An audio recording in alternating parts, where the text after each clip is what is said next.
Next on Boring Gear Reviews, we've got the Earthquaker Devices Disaster Transport.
So the Disaster Transport is an analog voiced digital delay, and it's actually a reissue from Earthquaker. This time around, they've made some adjustments, so the noise floor is lower.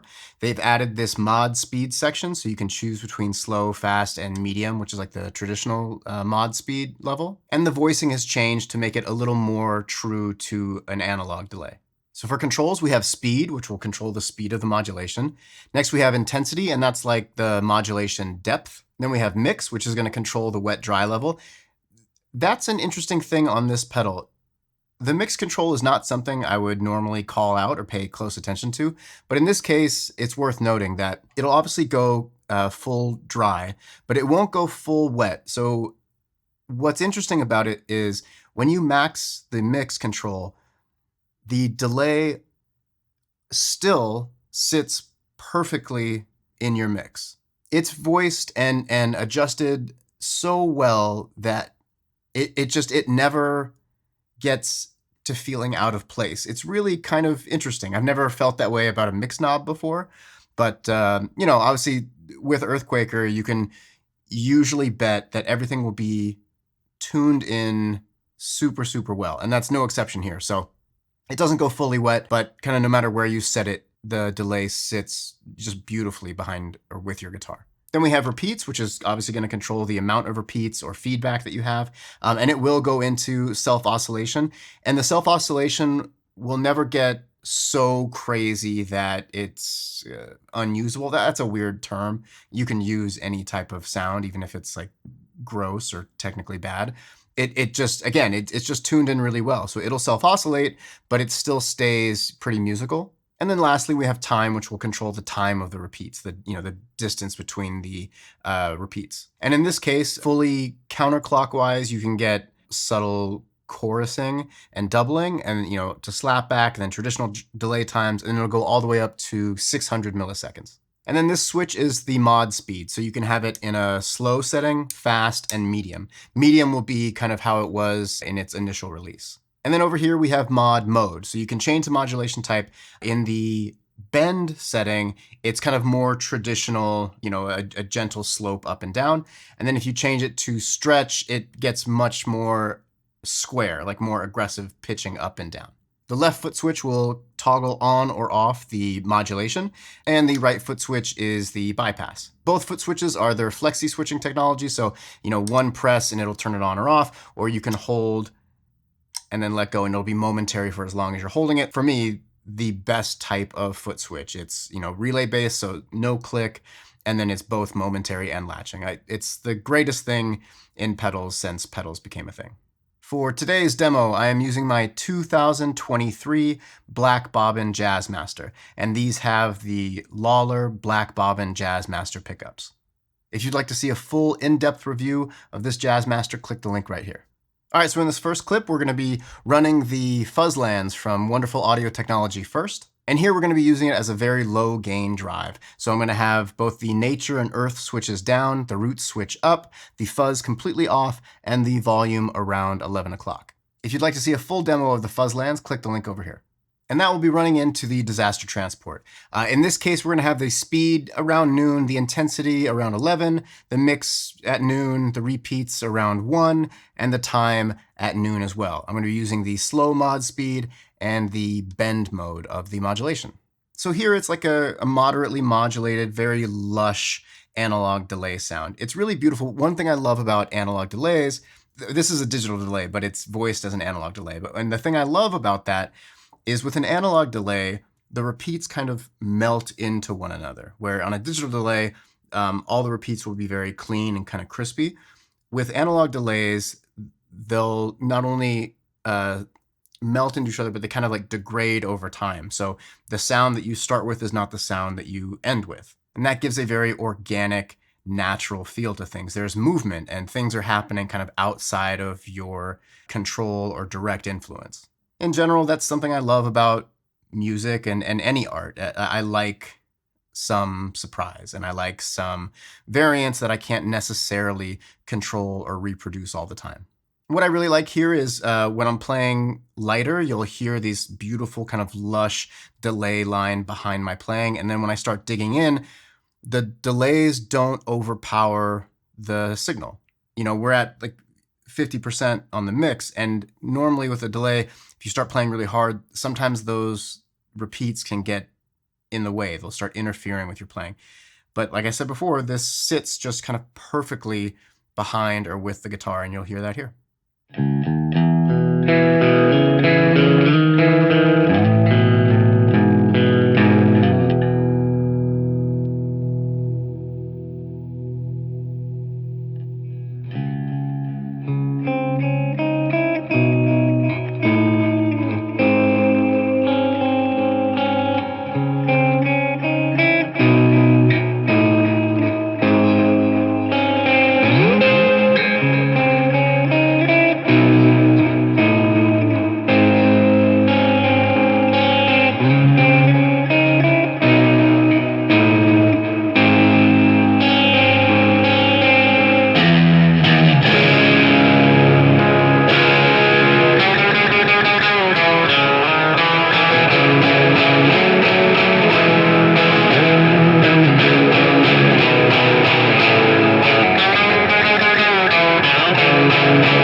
All right, in this next clip, we're still using the fuzz lands, and we're going to have the volume around 1 o'clock, the fuzz at 9, and then all 3 switches down. So still kind of like a low to moderate drive, a little more fuzziness and fizziness at the top.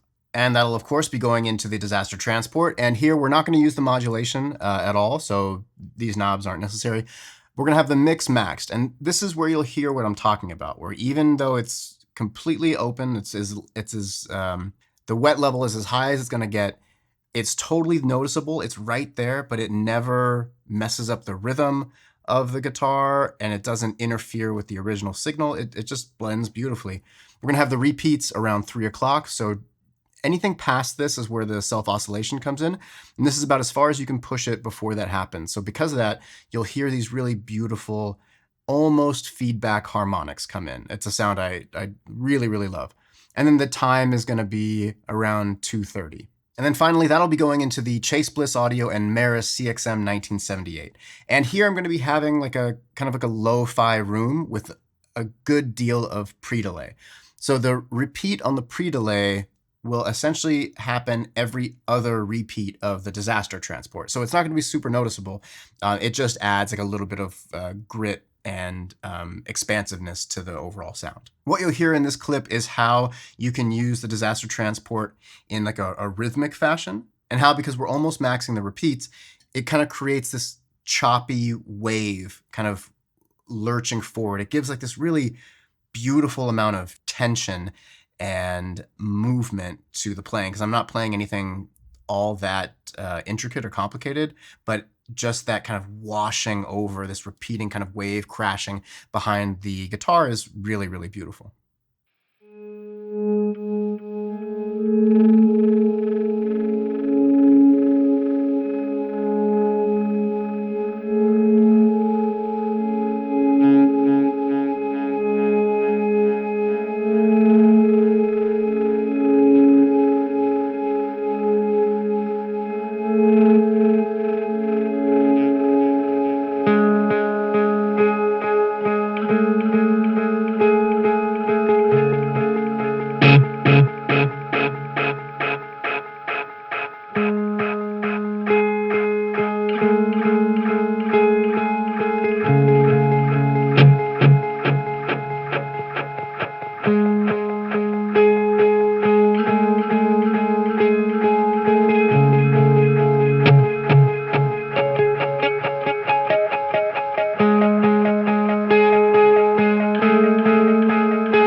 All right, up next, we are going to be using the disaster transport as more of somewhere in the territory of like spring reverb, oil can delay, Leslie rotary speaker. It's somewhere in that field.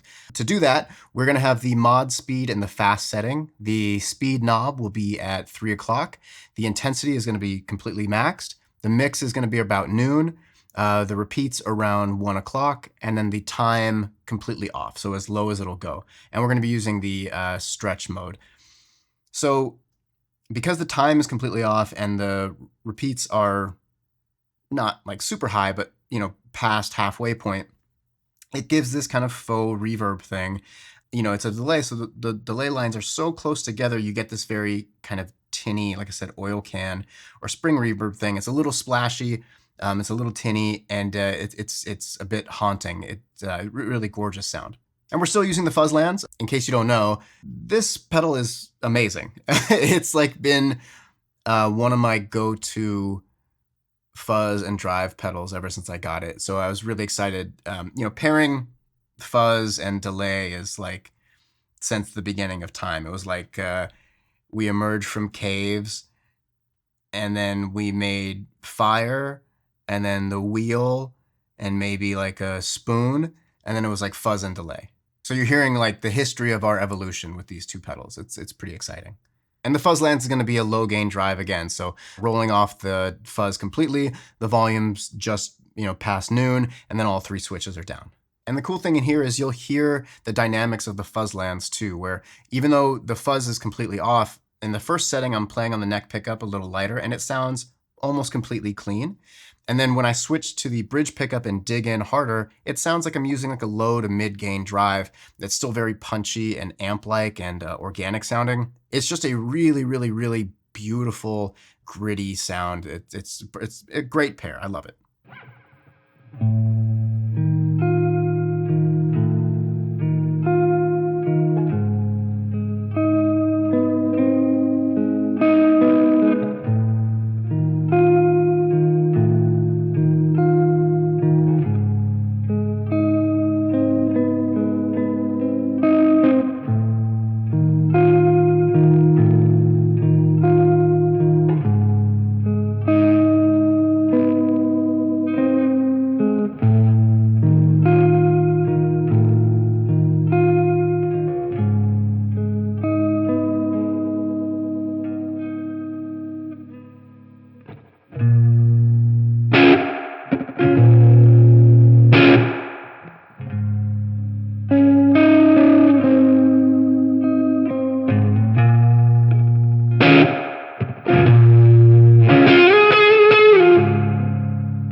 All right, and last up, we're going to max out the fuzz on the fuzz lands, and I'm also going to put the nature switch all the way up. So this will give a very spitty, gated fuzz, and the other two switches will be down, and the volume will be at noon. Like I said, when you're using the disaster transport, and then it's going into the disaster transport, obviously. And here, what's cool to note is that the delay, again, it just sits perfectly. When you're mixing delay, like on a record, that's kind of like the hard part, is finding that sweet spot of like, yeah, man, I want to hear it, but I don't want it to be distracting or obnoxious. And I don't necessarily always want it to sound like, hey, look, there's delay. Can you hear the delay? Like, make sure. In this case, the disaster transport always has that perfect mix. No matter where you set it, it's always going to sit perfectly. So here we're going to use the slow mod speed. The speed knob will be around 3 o'clock. The intensity at noon, the mix at noon, the repeats at noon, and the time at noon. And we're using the blend mode. And you'll just hear that it's perfectly balanced. It doesn't get more perfecter. It's exactly where you would put it if you were mixing it on a record.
And that'll do it for the disaster transport from Earthquaker devices. Obviously, Earthquaker always comes with quality stuff. They're not going to put anything out that you would ever need to question, like, oh, is it good or is it quality? Yes, it always is. It's always good. It's always quality. This delay is no exception. If you want a digital delay, so very consistent, it's not going to change with temperature or have weird glitches and things that you're not maybe looking for. If you want a digital delay that sounds organic and analog, and it's dead simple to use, super high quality everything, good warranty, a good reputable company who treats their employees well and does things for their town and all the things that you want, this is a great choice. It's a wonderful delay, really beautiful. I have zero bad things to say about it. I don't think anybody would. These are limited. I believe there's only 3,500, so get one while you can. As always, the links to everything I'm using will be in the description below. I have started a Bandcamp, so you can click the link in the description and download every piece of music that I've made since I started this channel. On that note, we're approaching, like almost 8 months of doing this. And I just thank you so much for such a warm welcome. It's been wonderful doing this. I'm so excited to keep going, and I have some cool stuff planned. When we get to 1,000, I do have a fun thing going on, so hit that subscribe button if you're not subscribed already. And the notification bell so you get notified every time I release a new video, which is every week. Until then, I will see you next time. Peace.